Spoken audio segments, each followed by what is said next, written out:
जरा धनकर समाज को पूछना चाहता हूँ, राज्यघटनेने भारतीय राज्यघटनेने मेरे धनकर समाज के भाई बहन बताइए,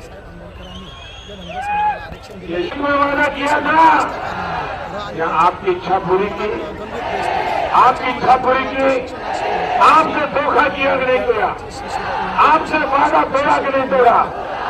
इतने बड़े समाज को आरक्षणानुसार जागा मिळत नाही। वचन दे करके दुसरीकडे जर बघितलं आपल्या चुनाव में वोट लेने से हो आपण येतो ते और सुद्धा बाद में धनगर समाजाला मिळत नाही। धनकर समाज को अपमानित करते हो, असं राजकीय लोकांचं षडयंत्र उनको मिलने का वक्त नहीं देते हो। हे डॉक्टर बाबासाहेब आंबेडकरांनी जे 76 वर्षा पहिले अगर आप में हिम्मत थी वंचित आहेत तो उनको वादा करने की जरूरत नहीं थी, दिला तर आम्ही संपूर्ण राज्यभर फिरून उनके गांव पर नमक छिड़कने की जरूरत नहीं थी।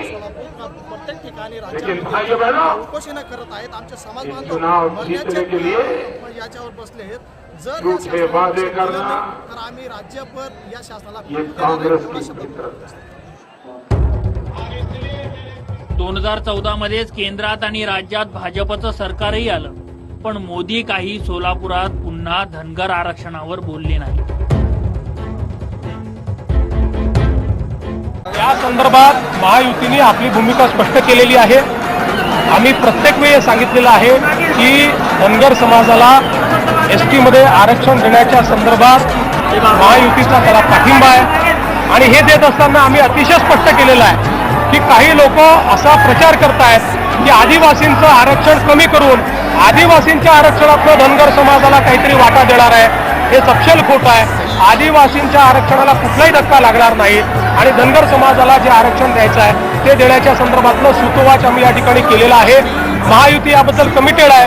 राज्य सरकारने शिफारस पाठवली तर आम्ही निश्चित मोदी साहेबांना भेटू आणि त्या संदर्भातली जी काही कारवाई करायची ती करायला सांगू। राज्य सरकारने पाठवली नाही तर आमचं सरकार ज्यावेळी येईल त्यावेळी आम्ही अशा प्रकारचा संपूर्ण जे काही काम आहे ते करू आणि म्हणून आम्ही स्पष्ट केलं आहे की ही जी काही मागणी आहे त्या मागणीला आमचा पाठिंबा आहे आणि यातनं आदिवासी समाजाचं आरक्षण कुठेही कमी करणार नाही ते त्यांना राहील।